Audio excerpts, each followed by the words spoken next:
एक नंबर पे आप ही माल। दोस्तों आज के इस वीडियो में हम यही बताने वाले हैं कि सेमी वॉशिंग मशीन में कितने प्रकार के फॉल्ट होते हैं, कौन कौन से फॉल्ट होते हैं, कैसे हम चेक करते हैं, टोटल डिटेल में इस वीडियो में हम आज बताने वाले हैं। तो हमारे YouTube चैनल प्रीतम सर जी पे आप नए हैं तो हमारे YouTube चैनल प्रीतम सर जी को आप सब्सक्राइब करिए और बेल आइकन के ऑल बटन को आप जरूर प्रेस करिए, तभी जाके इस तरह के वीडियो का नोटिफिकेशन सबसे पहले आप तक पहुंचेगा। चलिए आपको वन बाय वन करके हम एक एक फॉल्ट आपको डिटेल में एक्सप्लेन करेंगे और आप इस वीडियो के लास्ट तक जरूर बने रहिएगा, तभी इस वीडियो का मकसद और टोटल वॉशिंग मशीन का फॉल्ट आपको समझ में आएगा। ठीक है, तो आप वीडियो के लास्ट तक जरूर बने रहिएगा। चलिए अब आप लोग समझिए, जैसे क्या है कि कैसे पहचानेंगे कि गियरबॉक्स मेरा खराब है। वॉशिंग मशीन में हमको कुछ भी करना नहीं होता है, ठीक है। पहले हम जाएंगे, तुरंत प्लग लगाएंगे और लगा के टाइमर को ऑन करेंगे। ठीक, अब टाइमर को जब ऑन करेंगे तो आपका पल्सेटर चलेगा, मोटर चलेगी, सब कुछ चलेगा। लेकिन कस्टमर का ये कहना है कि जैसे ही हम कपड़ा डाल रहे हैं तो गड़ गड़ गड़ गड़ की आवाज आ रही है, या कभी कभी ये होता है बिना कपड़ा डाले गड़ गड़ गड़ की आवाज आती है। अगर बिना कपड़ा डाले गड़ गड़ की आवाज आ रही है तो गियरबॉक्स बिल्कुल खराब हो गया है, उसको चेंज करना ही पड़ेगा, क्योंकि बिना लोड दिए ही आवाज आ रही है। ठीक है, अगर कभी कभी क्या होता है कि कपड़ा का लोड जब हम देते हैं तब आवाज देता है, ठीक ना, तो उस पोजीशन पे ही गियरबॉक्स के ही हम फॉल्ट मानेंगे। तो कैसे हम चेक करते हैं, मान लीजिए हम यहाँ पे स्विच ऑन कर दिए, ठीक। अब हम टाइमर को, वॉश टाइमर को क्लॉकवाइज घुमा दिए। अब यहाँ पे देखिए पल्सेटर क्लॉकवाइज और एंटी क्लॉकवाइज राउंड कर रही है, ठीक है। तो हम क्या करेंगे, टाइमर को पहले ऑफ करेंगे और कोई एक हाथ आप इस पल्सेटर रख लीजिए, अब पूरे ताकत इस पे लगा दीजिए, मतलब ज्यादा ताकत नहीं, उतना ही, ठीक है। अब इस टाइमर को अब ऑन करिए, ठीक है। ये क्या हो रहा है, जब हम ताकत लगाए हैं तो पल्सेटर हम मेरे हाथ को राउंड कर दिया है। अगर उसी पे वो रुक गया होता, अब कड़ कड़ कड़ की आवाज आता, तो हम समझ जाते कि गियरबॉक्स बोल गया है। तो भैया गियरबॉक्स ही चेंज करना पड़ेगा, इतने का गियरबॉक्स पड़ेगा, वहां पे डील करके आप गियरबॉक्स लाके चेंज कर दीजिए, ठीक है। पहली चीज। दूसरी चीज कि हम यहाँ पे हाथ रखते हैं, ठीक है, कड़कड़ की आवाज न आके सुरसुर सुरसुर की आवाज आ रही है, ठीक ना, तो हम क्या समझेंगे, मोटर चल रहा है, ठीक ना, और सुरसुर सुरसुर की आवाज आ रही है, कड़कड़ की आवाज नहीं आ रही है, तो हम ये समझ जाएं कि उसका जो बेल्ट है, जिसे पट्टा कहते हैं, बेल्ट, वो लूज हो गया है, वो खराब हो गया है, ठीक ना। तो यानी सुसु से जो आवाज आएगा तो यानी बेल्ट उसका लूज है, क्योंकि बेल्ट मिस कर रहा है। मोटर भी चलेगा क्लॉकवाइज एंटी क्लॉकवाइज, लेकिन सुसु से आवाज आएगा यानी बेल्ट लूज है, ठीक। पहली चीज। दो फॉल्ट बता दिए। तीसरी फॉल्ट यह है कि जैसे हम हाथ रखते हैं, ठीक ना, पल्सेटर रुक जाती है, कोई आवाज नहीं आता, ना सुरसुर का आवाज आता, ना कड़कड़ की आवाज आती है, लेकिन मोटर का गू से करके ऐसे आवाज आता है। तब वहां पे हम समझ जाएंगे कि मोटर का वाइंडिंग ओवरहीटेड हो गई है, और नहीं तो कैपेसिटर का पावर वीक हो गया है। तो हम वहां पे क्या करते हैं, कैपेसिटर नया लगाते हैं, ठीक है, उस पे भी वो फॉल्ट आ जा रही है, यानी मोटर ही चेंज करना पड़ेगा, ठीक है, क्लियर। तो ऐसे इसको हम पहचानेंगे वॉश मोटर का, क्लियर। तो वॉश मोटर समझ गया। कभी कभी क्या होता है कि टाइमर जैसे घुमाएंगे, ठीक ना, घुमाएंगे और जैसे हाथ को हटाएंगे तो टाइमर खट से ऊपर आ जाएगा तुरंत, ठीक ना, यानी वॉश टाइमर वहां पे भी खराब माना जाएगा, चाहे सिंगल टाइमर हो चाहे डबल टाइमर हो, ठीक ना। अगर ऑटोमेटिक घुमा रहे हैं, ऑटोमेटिक ऊपर चली आ रही है, तो वहां पर टाइमर खराब है।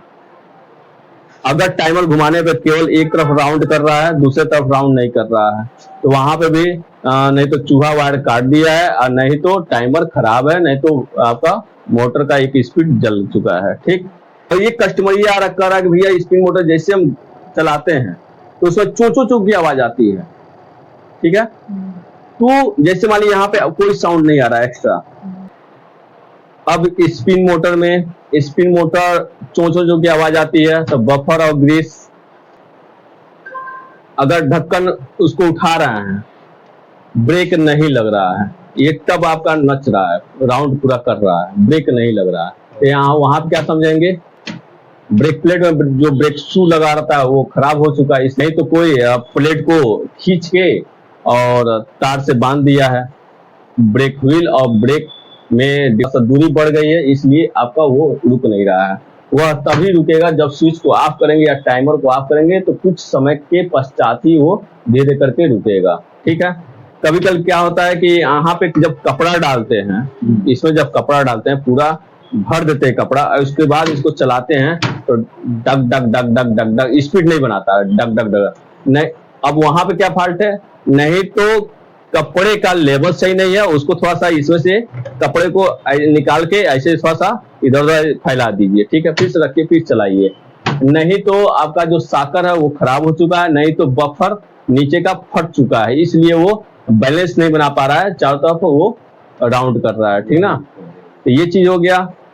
दूसरा कि जब जैसे टाइमर को ऑन कर रहे हैं, टाइमर से आवाज आ रही है, लेकिन ढक्कन को रख रहे हैं तो आपका मोटर नहीं चल रहा है, तो यानी मोटर के पास सप्लाई नहीं पहुंच रही है, तो वहां पर कितने प्रकार का डाउट आपके मन में आएगा, नहीं तो मोटर जल चुका है, ठीक है, नहीं तो वायर डिस्कनेक्ट है, ठीक ना, नहीं तो लिफ्ट स्विच सट नहीं रहा है।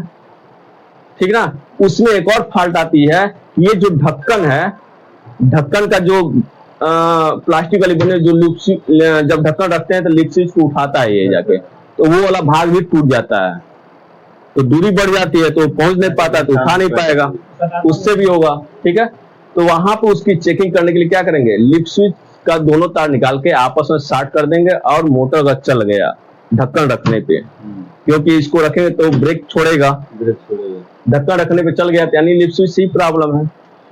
ये टाइमर भी खराब होता है, स्प्रिंग टाइमर में भी वो प्रॉब्लम आती है, आप ऐसे घुमाएंगे हाथ हटाते तुरंत ऊपर, तो उस पोजीशन पे ये टाइमर भी खराब हो जाता है। ठीक है, कभी भी आप नया मोटर लगाइए, स्पिन मोटर, तो बफर, दूसरा नाम उसका सील होता है, उसको आप जरूर लगाइए नया। ठीक है, क्योंकि वो हार्डनेस हो जाती है, जब हार्ड हो जाती है तो वो फटने का डर रहता है, पानी लीकेज की संभावना, जब पानी उससे लीकेज होकर मोटर जाएगी तो मोटर आपका जल जाएगा। तो मोटर जब आप लगाइए तो एक सेफ्टी पेपर आती है मोटर के ऊपर, और ब्रेक प्लेट को सेट करने से पहले उसके बीच में उसको सेट करके और पेज से टाइट कर दीजिए। अगर बफर से पानी लीकेज होती है तो मोटर पे नहीं गिरेगा, जिससे मोटर जलने की संभावना नहीं रहेगी। ठीक ना, अगर दोनों टाइमर घुमाने पे वॉशिंग मशीन बिल्कुल नहीं चल रहा है तो वहां पे क्या फॉल्ट होगा, हाँ, प्लग लगाने पर दोनों टाइमर घुमा रहे हैं तो भी वॉशिंग मशीन स्पिन मोटर चल रहा है ना, वॉश मोटर चल रहा है, तो क्या फॉल्ट होगा, मेन सॉकेट में दिक्कत है, नहीं तो मेन वायर में दिक्कत हो गई, और नहीं तो वायरिंग पूरा चूहा काट दिया होगा। नीचे खोल के देखेंगे तो पूरा वायरिंग एकदम फ्रेश है, तो आप कहेंगे नीचे तो वायरिंग फ्रेश है, तो क्या फॉल्ट होगी, तो वह चूहा यहाँ पे अंदर जा काट दिया होगा चूहा। ठीक ना, मतलब पूरी वायरिंग डिस्टर्ब हो चुकी है, इसकी वजह से भी आपका दोनों मोटर नहीं चलेगा। ठीक ना, बाकी मोटर की डायरेक्ट चेकिंग हम कैसे करते हैं उसकी भी हम वीडियो ऑलरेडी डाल चुके हैं। ठीक ना, उसमें जाकर आप लोग देख लीजिएगा, उसका लिंक हम वीडियो में दे देंगे। ठीक, जैसे मोटर को हम कैसे, वॉश मोटर कैसे हम डायरेक्ट चेक करेंगे, स्पिन मोटर कैसे डायरेक्ट चेक करेंगे, ठीक ना, अभी आप लोग हम बताएंगे। ये क्या होता है कि जब ये पाइप फट जाती है तो जैसे पानी पूरा भरते हैं, ये देखता रहता है, एक्स्ट्रा जब होगा तो पानी इधर से निकलना स्टार्ट कर देता है, तो ये करता है ऊपर नीचे लेयर को सेट करने के लिए, जैसे पानी जितना है इसको आप ऊपर नीचे अप डाउन करेंगे, ठीक है ना, ऐसे सेटिंग होगा। हाँ, ठीक ना, तो ये ऐसे तनेगा। अगर इसकी सेटिंग इतना कर देते हैं कि पानी इतना ही हो, ठीक है, कम कपड़ा है, इसकी सेटिंग इतना कर देंगे जिससे पानी उतना आएगा, अगर एक्स्ट्रा पानी आएगा तो यहाँ से ओवरफ्लो के गिर जाएगा पानी, ठीक ना। कभी कभी क्या होता है कि सेमी वॉशिंग मशीन में, चाहे कोई भी वॉशिंग मशीन हो, अगले का कंप्लेन ये होता है कि पानी डाल रहे हैं फिर धीरे धीरे वो निकल जा रहा है। तो क्या फॉल्ट हो सकता है? तो उसमें फॉल्ट यही हो सकता है कि नहीं तो आपका ड्रेन रबड़ खराब हो चुकी है जहां से पानी निकलता है, नहीं तो उसमें क्वाइन जाकर फंस गया, और नहीं तो जो कपड़ा धुलते हैं उसकी गंदगी वहां इकट्ठा होते थे, इतना ज्यादा इकट्ठा हो गया है कि ड्रेन रबड़ जैसे हम आपको दिखाना चाहेंगे, इस टाइप का रबड़, ये ड्रेन रबड़ होता है। ये जहां बैठता है वहां पे जाके कुछ ना कुछ कचरा इकट्ठा हो जाता है, ये पूल से पैक नहीं होता, जिसकी वजह से पानी धीरे धीरे रिसते हुए निकलना स्टार्ट हो जाता है। तो आप वहां पे ये चीज चेक कर लीजिए। दूसरी चीज ये होती है कि स्प्रिंग ये सड़ गया होता है ड्रेन रबड़ के अंदर। ये स्प्रिंग क्या करता है? प्रेशर देता है, रबड़ को नीचे की तरफ बैठाने का काम करता है ये, ठीक है।